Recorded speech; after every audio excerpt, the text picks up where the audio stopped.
What's up, guys? My name is Joe. We are back with another episode of British Guy Reacting. Today, the highly anticipated video. You guys have been letting me know in the comments that you want. We are reacting to the MLB Stadiums.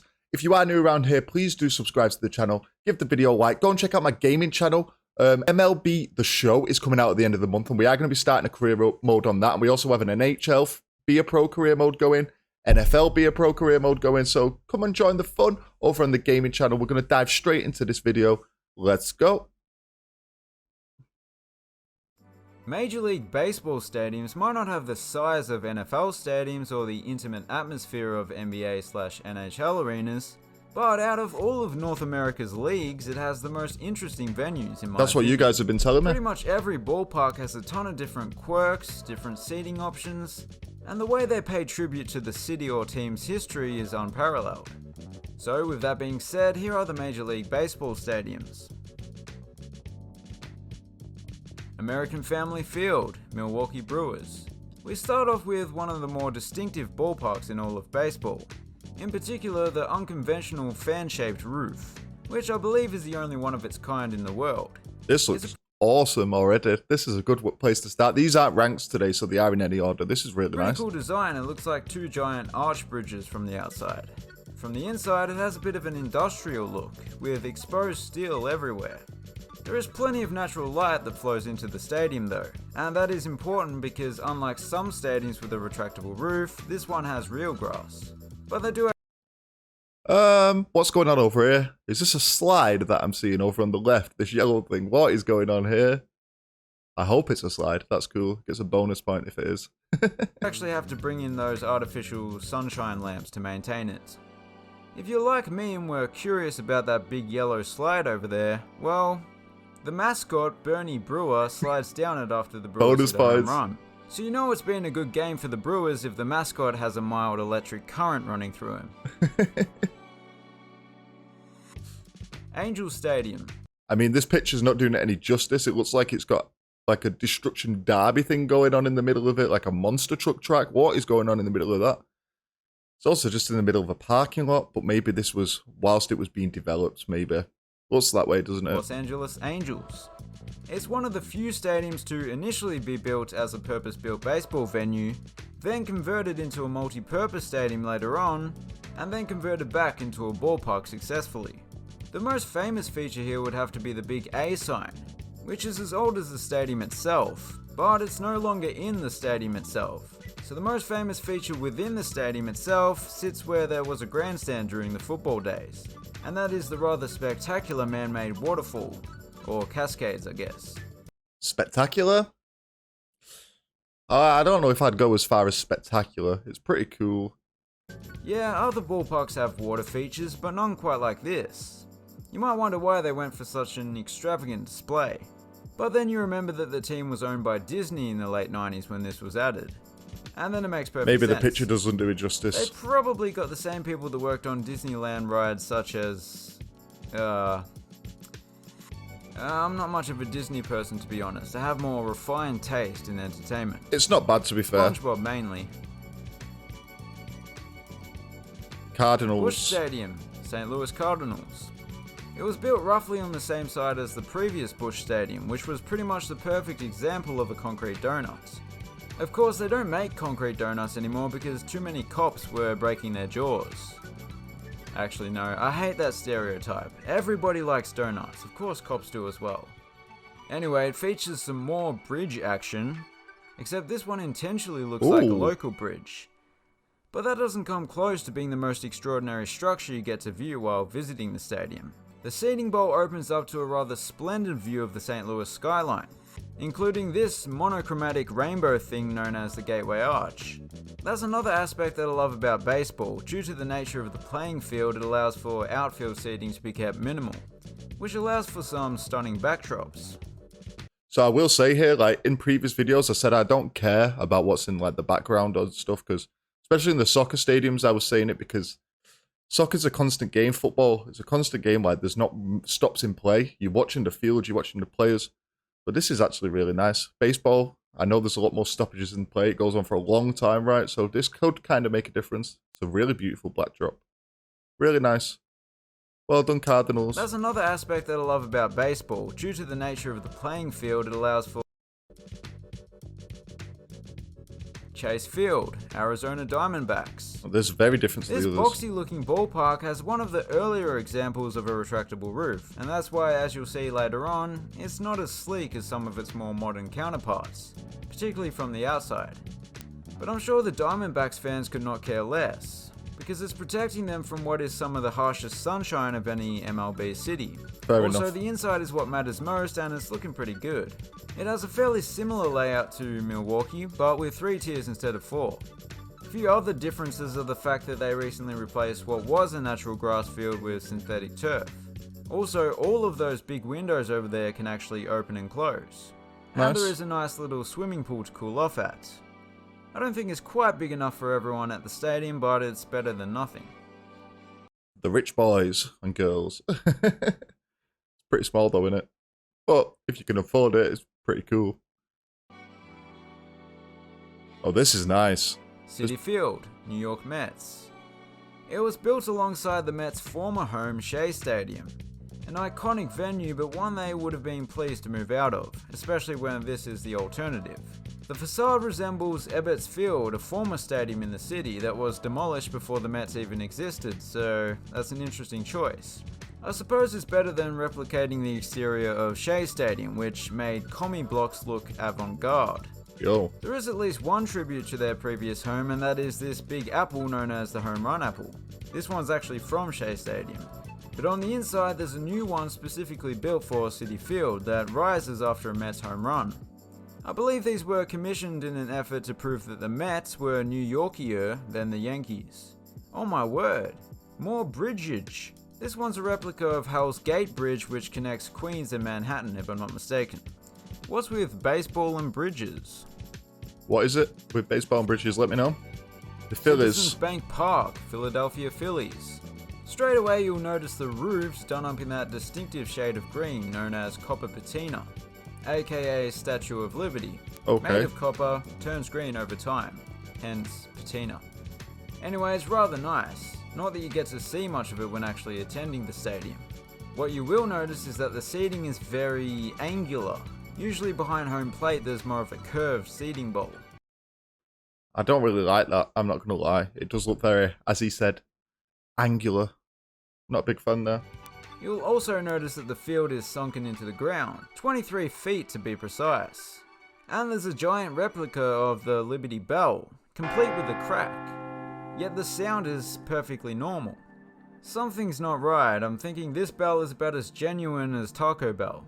At least it won't give you diarrhea. Actually, you know what? I don't want to get sued by them.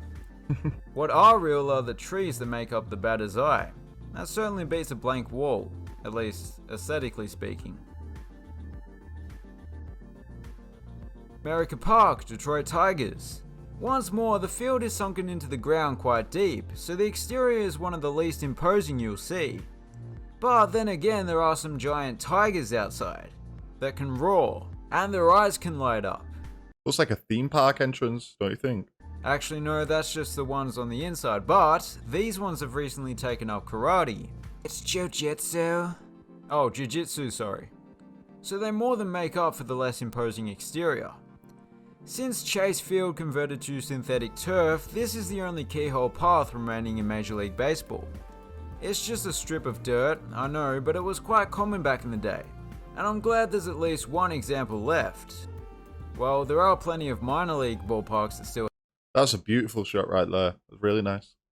I was kind of underwhelmed by the stadium when he was showing the empty pictures, but here it looks really good. have it, but this is the last in the big leagues. Coors Field, Coors Colorado Field. Rockies. Would you be surprised to hear that this is the largest ballpark you'll see in this video? Okay. Not the capacity, but it features the largest field in Major League Baseball. This is to compensate for the dry and thin air that you get in the mile-high city, which offers less resistance to the ball whilst in flight, and as Einstein taught us, mass equals acceleration times gravity and such. The feather will fall at the same speed. Oh, and speaking of the mile-high city, the field is actually just below a mile high. It's not until the 20th row of seats that you get a mile above sea level, Oh, they as marked it. indicated by the change in seat colour That's for that cool. row. I like And it. if you're sitting a little higher up on the right, you're treated with a stunning panoramic Rocky Mountain view. Ooh, more trees. Except these ones are almost a mile high. Take that, California redwoods. Think you're so tall? Oh, Dodger Stadium.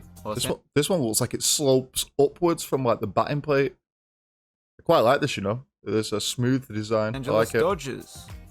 When the Brooklyn Dodgers moved from the aforementioned Ebbets Field, they decided it was easier to build a new stadium in a giant ravine on the other side of the country than to find a suitable site in New York.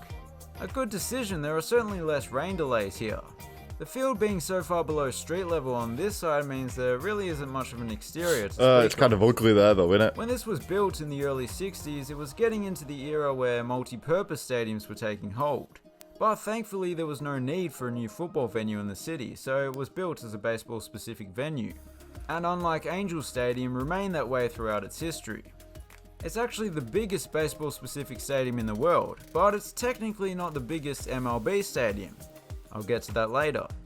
Don't be fooled by the fact that the field faces away from the city, that doesn't mean it lacks a spectacular backdrop. Quite the contrary. There is some very Californian looking nature beyond the outfield. Any redwoods? No. It's not the best. Initially, it looked really good. Fenway Park, Boston Red Sox. I've heard of Fenway It's Park. the oldest major league venue. In fact, an easy way to grasp its age is that it opened less than a week after the block your ears if you haven't seen the movie yet. Just 5 days after the Titanic sunk. In the movie, of course. It didn't Spoiler actually happen alert. for real, it was just a conspiracy to sell more iceberg repellent. But anyway, it's old. I usually like to point out what is unique or unusual about a stadium. Sometimes it's a bit of a struggle, but not with Fenway. There's no other stadium like it. Firstly, the dimensions. The outfield seating. The Green Monster, which is the biggest outfield wall in the big leagues. The combination of modern luxuries and antiquated design elements. It's like stepping back in time without the fear of polio. One downside for the locals is that due to room constraints, it has been unable to expand to be big enough to meet the demand. So that disparity leads to the most expensive non-premium tickets in baseball. Still worth it though. It's like a museum and ballpark in one. Well, I was going to say, as good as it is to have these modern stadiums come into all sports, you got to keep the ones with all that history, aren't you? This is still beautiful, still stands the test of time, but maybe I won't go there if it's the most expensive one to visit. pretty much every stadium seems to have some sort of museum nowadays, but you know what I mean. Globe Life Field, Texas Rangers. From the oldest ballpark to the newest, Globe Life Field replaced the undesirable due to lack of roof and Texas sun hot Globe Life Park, now called something else. It's located right nearby, as is AT&T Stadium, making this small patch of land in Arlington the most fertile stadium growing area in the world. The roof of the new venue, which is the biggest of its kind, does come in handy, but it's the aesthetics that let it down. That's good. This is ugly. I just don't like this at all. Really don't like A it. little bit. It does look like it belongs on a farm from the future. Yeah. I like to call it the world's first billion-dollar barn. But the interior is one of my favorites. Looks nice there. As is becoming a bit of a trend, there are so many tiers of seating, 7 in some areas. I'm sure it costs more to build, but it really does allow for few, if not no, bad seats in the house. Even the top row has a good view. I particularly like this section, it's almost like a modern take on the balconies at their old ballpark. One slightly unsettling upgrade from their old stadium is that they had to make the seats wider. I mean, that's a good thing, but for the wrong reasons, I guess. I'm all up for wider seats. That's a bonus point right there. This is really nice. I like this. Great American Ballpark. Someone Reds. Cincinnati Reds, I'm guessing. Since it is in Cincinnati, Ohio. This is beautiful. Love it. American Ballpark, Cincinnati Reds. The Reds aren't being especially patriotic with that name, they just accepted a large sum of money from an insurance company to have the stadium named after them. But then again, ain't that what America's Are they called the Cincinnati Red Stockings? That's an odd name. I'm guessing there is some meaning behind it. Need to have the stadium named after them. But then again, ain't that what America's all about? Oh, and these things as well. Wait, forget about the pickup truck. Is that a Oh. real riverboat right there? You can watch the game from No, that. that's just a riverboat deck, which includes a covered bar and dining area for all your eating and drinking needs. I rate that, you know. Wait, are they real smokestacks? No, they're just fake ones that can pour out artificial smoke to create an atmospheric spectator experience. These river-themed features are of course due to the ballpark's location right by this long windy lake thing, which can be viewed when sitting higher up in the stands. Contrary to all the features on the inside, the exterior is a little bare bones compared to most, but it's still alright. Don't look bad at all. I really like that stadium. Guaranteed rate field, Chicago White Sox. What a horrible name for a stadium, man. Guaranteed rate field. It looks pretty nice, but that's a horrible name. There's no questioning whether that's the sponsor's name. People give it a lot of hate for that name, but there are certainly worse names out there. I don't know about Kenneth. But don't get me started on the team Kenneth name. is strong. If you're gonna name yourself specifically after the color of a particular garment, at least be true to your word. The Red Sox wear red socks and the Reds wear red after all. Kinda. Some designs are ahead of their time. I've already learned now in American sports, never trust anything as face value. A name doesn't mean anything. The Big Ten doesn't mean Big Ten. Big 12 doesn't mean Big 12. White Sox does not mean they're wearing White Sox. This one was probably a little bit behind the time. Give me trust issues, It looks American like a bit sports. of a combination of Angel Stadium and Kauffman Stadium, which were built in the 60s and 70s respectively. Another downside is that rather than a downtown view or a mountain view, it's a view of the hood, if I can say that. This is the south side of Chicago. Perhaps that's why they sort of blocked it off a little bit. I will say though that I do appreciate a homage to the past. And the facade is basically a modern take on Comiskey Park, their iconic former home. Just with a bit of a tan. One thing I'll say is, right, we're almost halfway through this video. It's quite a long video today, guys. I was going to split it into 2 parts, but I don't really enjoy doing that. We'll just do it as one. Subscribe to the channel. On a whole, I've really liked most of these, to be honest. There's been a couple that are a bit but the majority of them are good. Like you guys were saying previously in the comments, they all have their own personality, quite unique to each other. I mean, look at this. It's completely different to any we've seen before. Also very cool. MLB Stadiums are the business.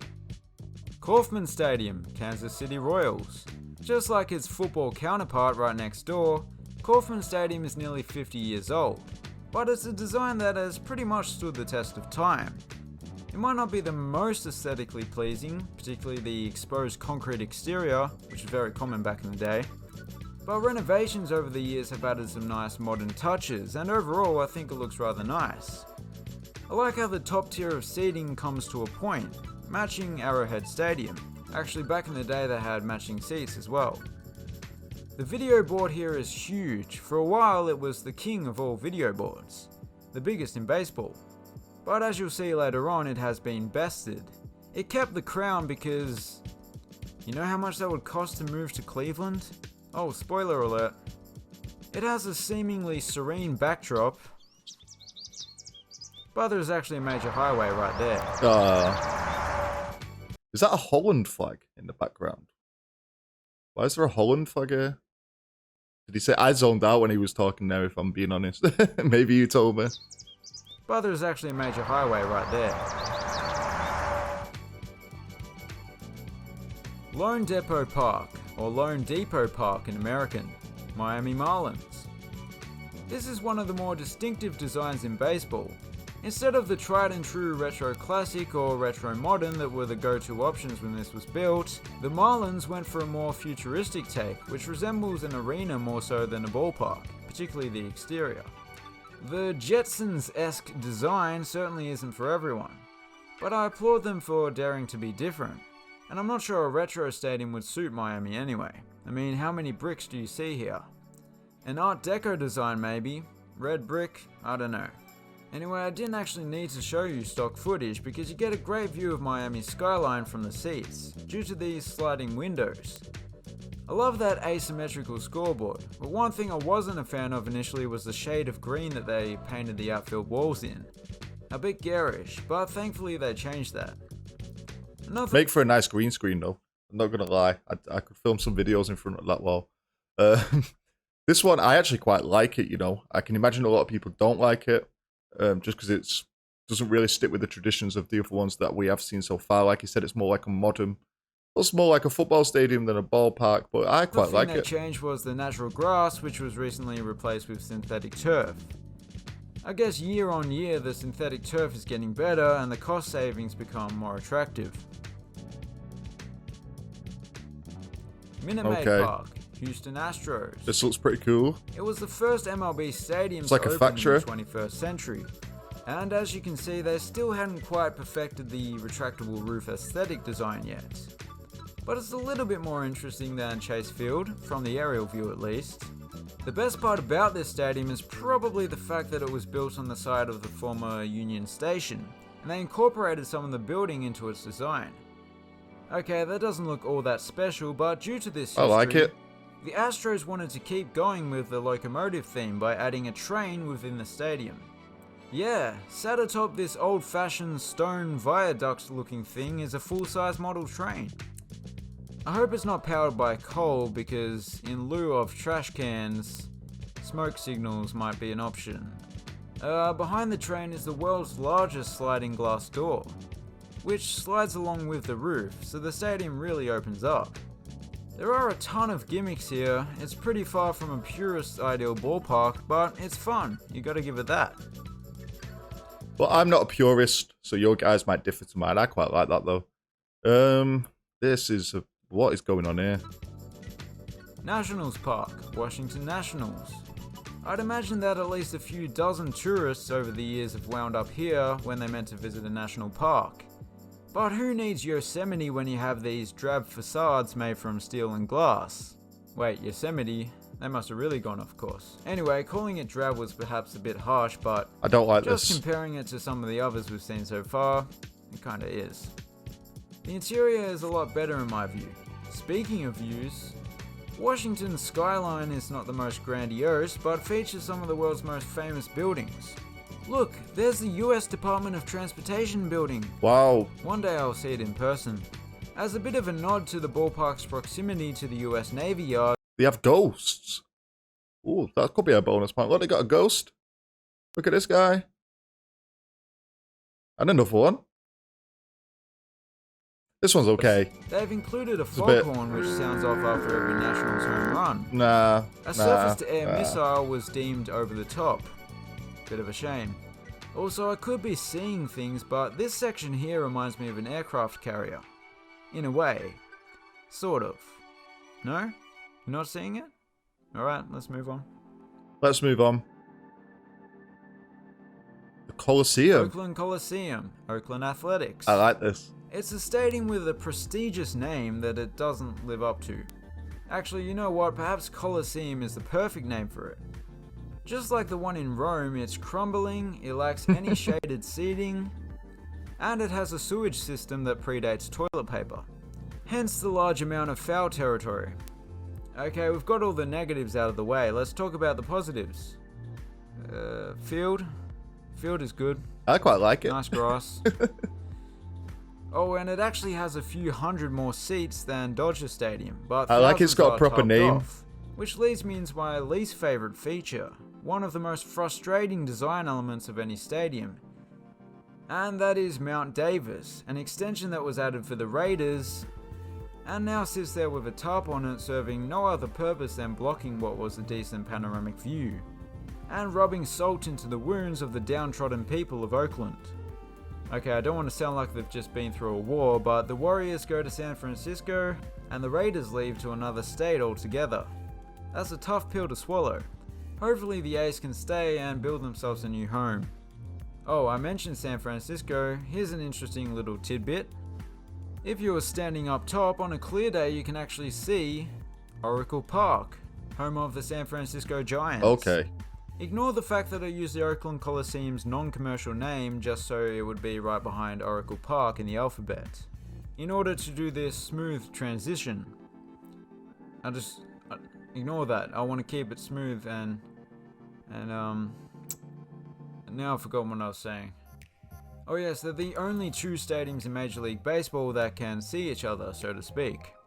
But when you're sitting high up in the stands of Oracle Park, I doubt you'll even care that you can see another stadium. This is one of the few examples where a lack of available room actually enhanced a sports venue. This one is beautiful, you know, it looks nice from the initial shot. This is really nice, look at this. Looks like you're on a little tropical island there. Not quite, but you know, it's nice, it's really nice. I'm a fan of this. With the right field wall being Giants. just 45 feet or so from the ocean, it leaves most spectators with a stunning view across the bay. If you're worried about the balls floating out into the ocean and I'm not that worried about it. Warming or something, then don't. There are usually fans waiting in kayaks for a splash hit. Smart. But not only that, there are actually dogs that swim out to collect the balls. Who knew you could train a dog to fetch? Bonus points. A lot of ballparks have big Coca-Cola signage, but the Giants have a huge bottle. Quite fitting, I guess. Oriole Park at Camden Yards, Baltimore Orioles. This place is held in very high regard, and there are few stadiums in the world that can claim to be more influential. Okay. You might even say it was the world's first influencer, if it wasn't for the fact that it commanded respect. Anyway, what I'm referring to is the fact that it was the first of the retro classic ballparks, at least in the majors. The red brick, the steel, the green roof, the green seats mimic the design of a bygone era, whilst adding some modern touches here and there. It's just such a clean, simple and elegant design. It's kinda similar to Oracle Park, in particular the way that it looks like it's being cut off, except this time it's not by water, but by a warehouse, which has actually been incorporated into the stadium itself, just like the train station at Minute Maid Park. Within it are stadium-related offices, as well as a restaurant or two, team store, etc. But its main purpose is to shut up and look pretty. It's the icing on the cake of what is a fantastic venue. Actually, you know what? Scrap that. It's cheesecake. It doesn't need icing. It's not bad. It was not one of my favorites at the moment, though. I'm not going to lie. Maybe I have horrible taste in baseball stadiums because the ones that he's saying are held in high regard and that are kind of my least favorites. And then I quite like the ones he's saying are not good. So maybe I just have horrible taste. But again, I'll repeat what I said earlier. The standard is very high for all of them across the board. It really is. Petco Park, San Diego Padres. This one features facades made from Indian sandstone that were built in a bit of a Spanish style. Quite nice. Two countries that don't typically have much to do with each other. But man, if Spain colonized India, the food would be incredible. I can only assume some sort of curry burrito would naturally arise. Anyway, the exterior was actually inspired by the cliffs in the area. Yet again, Burritos aren't Spanish, are they? Burritos like paella? Stuff like that. Tapas. Burritos are they not Mexican? It's throwing me off now. The exterior was actually inspired by the cliffs I don't want a in the curry area. burrito. Yet again, they've incorporated an old building into the design of the stadium. This one's a lot closer to the field. It pretty much forms the boundary. The building had been declared a historical landmark, so I guess they had no choice, but who knows? Maybe they would have kept it anyway. Probably not. Unlike the warehouse, of course, this has been hit on multiple occasions, even up onto the roof. Interestingly, just outside the park is a park, known as the Park at the Park, where fans can actually watch the game from. Nice. It's open to the public for use as a regular park when there's no game on. PNC Park, Pittsburgh Pirates. We've got a limestone facade this time. It looks kinda similar to the sandstone we saw earlier. It's kind of ugly. But I don't like that colour at all. Tastes considerably better. Better texture as well. That is just a personal preference. Anyway, this ballpark is often touted as being the best in the world. And that's not because of the exterior. It's largely because of its location, which provides one of the best backdrops in the sport. Okay. Yes, you've got the Pittsburgh skyline and the Allegheny River. That bridge is nice. But it's those iconic yellow bridges that make all the difference. The I'm a Roberto fan. Clemente Bridge, named for the Pirates legend. The Andy Warhol Bridge, famous artist. And the Rachel Carson Bridge. Just stunning. They need a Mac Miller Bridge there in Pittsburgh. I never thought I would talk so much about bridges in a video about stadiums. But then again, I was just talking about tasting limestone. Other than that though, the stadium's design goes for function over form. It's an understated design with just 2 tiers of seating. There's not much in the way of gimmicks or sideshows, and there doesn't need to be. It's a fantastic venue. Progressive Field Horrible for name. a progressive team now known as the Cleveland Guardians. It was the right move to drop the Indians nickname in my opinion. Kinda racist. Now hopefully the Cleveland Browns will follow suit. The exterior is actually quite similar to Petco Park, just a little more stripped down with less stone and more exposed concrete. Nice. But the steel is painted white as well, including the light towers, which are a well-known feature here. There are just so many of them, 19 in fact. Usually there's like 6, 8 maybe? Come to think of it, Cincinnati had pretty much the same toothbrush design. But it does have some other distinct features like the little green monster. I guess they could have called it the green gremlin, but then again it's not that ugly. The venue also features a surprising amount of luxurious amenities, my favourite being the Terrace Club restaurant. I don't know what the food is like, but it just looks cool. They've also got the biggest video board in baseball. It's basically the opposite of the one in Kansas City. Very widescreen. Rogers Center. Toronto Blue Jays. Okay, so as far as facades go, this is the most boring one you'll see in this video. But the stadium distinguishes itself not only by the fact that it's the only Canadian MLB stadium, but it was also the first with a fully retractable roof, a style of roof that has still not been replicated by any other team. I would say it was a completely unique design, but actually this stadium in Japan has a very similar thing going on. That's cool. It was built 4 years after Rogers Center, and well, the Canadians are too polite to say it, but they copied the design, didn't they? Or maybe not, who knows? This is just one of 2 football-baseball hybrid stadiums remaining in Major League Baseball, Oakland Coliseum being the other. It hosted the Toronto Argonauts until 2015, which is why it has a disproportionate amount of outfield seating. You can tell that this would have been an incredibly impressive venue back in the late 80s, and even though it's lacking in certain areas nowadays, it's still a pretty cool place. T-Mobile Park, or T-Mobile Park in American. I don't know why I keep doing that. Seattle Mariners. This venue is also known for its retractable roof. No, not simply the fact that it has one, but the fact that it sorta hovers above the stadium, rather than actually sealing it shut and turning it into an indoor venue. I don't mean that it actually hovers, of course it is on railing. Just want to make that clear. Pretty nice. Which is good I suppose if you like an open air feel, but it does make it seem as though it was retrofitted to surroundings are a bit grim though. Stadium, instead of both the stadium and the roof being designed as one as they were. That's probably partially due to the fact that there is a separate canopy underneath the retractable roof. Anyway, it's not all about the roof. The interior features the second largest screen behind Cleveland, which is great for people that struggle to see at all. And if you're sitting on the right side of the field, you not only get a view of Seattle, but of another stadium.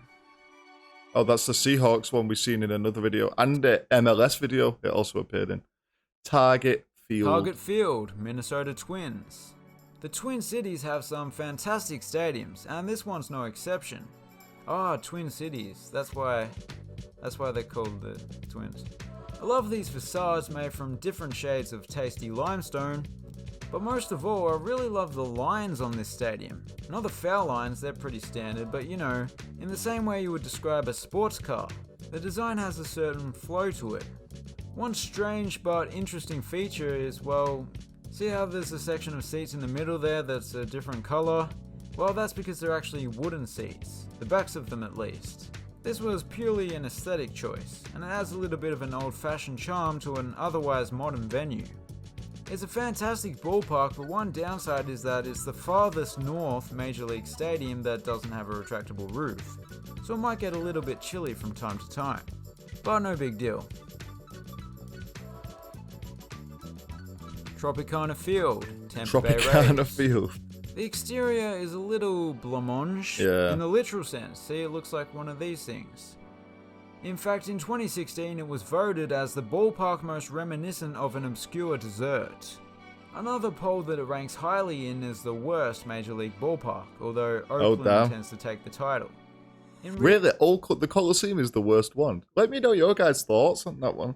I thought it looked quite cool. Maybe I'm just swayed by the name. I like a good name of a stadium, you know? I don't want Progressive Field or Guaranteed Rates Field or whatever it's called. It's not a terrible stadium, just by MLB standards it's not great.